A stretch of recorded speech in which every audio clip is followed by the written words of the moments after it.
වර්ෂ 2009 මැයි මාසේ 18 වෙනිදා කියන්නේ ඓතිහාසික දිනයක්. අපේ රටේ වසර 30ක කාලයක් තුලදී ඉතා අමානුෂික ලෝකේ භයානකම ත්‍රස්තවාදී කණ්ඩායමක් සමග නිදහස් ජාතියක් විනාශයට පත් කරන තත්ත්වයක් උදා වෙලා තිබුණා.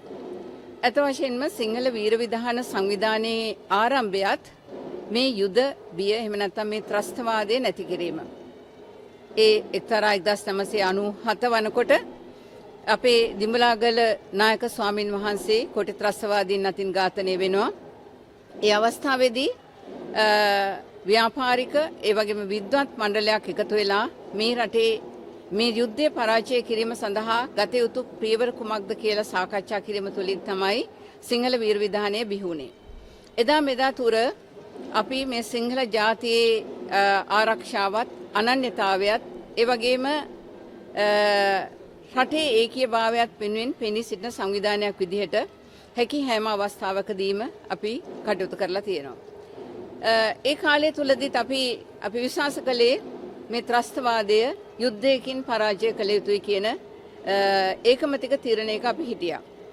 නමුත් අද මේ යුද්ධය කියන වචනේ පවා පාවිච්චි කිරීම හැල්ලුවට ලක් කරන අවස්ථාවකදී ඒ තරම් අමානුෂික දරුණු ත්‍රස්තවාදී කණ්ඩායමක් පරාජය පත් කිරීමට නායකත්වයේ ගත්තු සියලුම දෙනා සිහි කිරීම අපේ කෘතවේදී භාවයේ යුතුයකමක් කියලා හිතනවා. එදා ඒ දේශපාලනික වශයෙන් නෙවෙයි ඉතිහාසගත වන චරිත කීපයක් මේ අවස්ථාවේදී තියෙනවා. එකල ජනාධිපති මහින්ද රාජපක්ෂ මැතිතුමන්, ආරක්ෂක ලේකම්තුමන්, ඒ වගේම හමුදාපතිතුමන්, ත්‍රිවිධ හමුදාපතීන් ඇතුළු අද මේ ස්ථානයේ නියෝජනය කරන සරත් විරසේකර සෙන්පතිතුමන්ලා ඇතුළු සියලු දෙනාගේම මහත් කැපවීමකින් එතන සිට ඒ සෙන්පතීන්ගෙන් සිට පහළම මට්ටමේ සොල්දාදුවන් දක්වාත් ඒ සොල්දාදුවන්ට කෑම බීම ඉඳුම් පිටුම් ලබා දුන්නු ආවතේවකරුවන් ඇතුළු සියලුම දෙනා මේ යුද්ධයට මහත් දායකත්වයක් ලබා දුන්නා.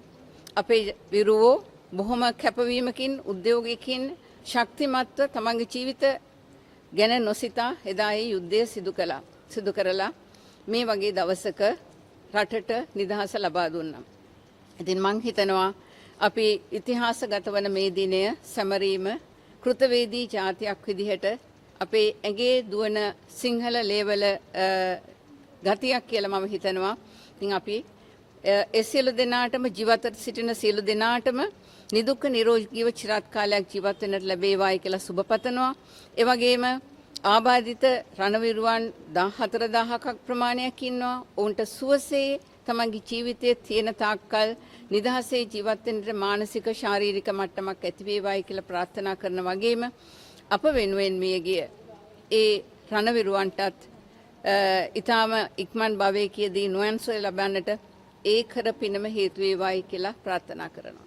මම සුජාත විජේසිංහ සිංහල වීර විධාන සංවිධානයේ ජාතික මණ්ඩලයේ සමාජිකාවක්.